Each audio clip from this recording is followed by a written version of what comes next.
nikech ing'eyo ni nitiere employer ka employer nitiere ga gi code of conduct ma employees meke onego bed ni luwo. Koro sama indiko show cause letter ne japuonj to court bende kochacha wacho ni employment ni no mokwongo mani miye no en illegal. Koro ing'eni ok ing'eyo ni to ere kaka chik mane ma koro idhi kawo, nikech chik onego bed mana ni kawo ka already in contract mantiere kind employer gi employee ne en gima nobedo protected gi terms and conditions mag employment mari.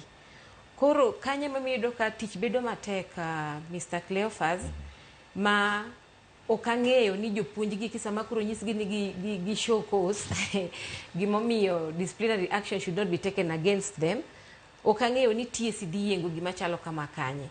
Ting'eni kendo gima chanda gi TSC kata mamiyo TSC baga.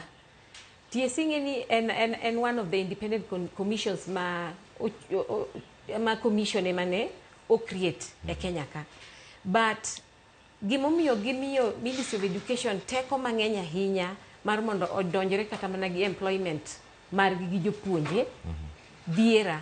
Koro mae gima kelo tabu Mr. Cleophas, ma kaka koro neno committee mar education odonjore wachni, aparo ni one of these many of these things dhi chako bedo streamlined mondo ieleweke. To gini pod chako duka kendo ir Mr. Orero, apenjo ni sawa sani koro usewacho ni by end of this financial year ukawo jopuonje gi, are you going to declare these positions vacant? Because as far as we are concerned, jopuonje gi were being called as interns.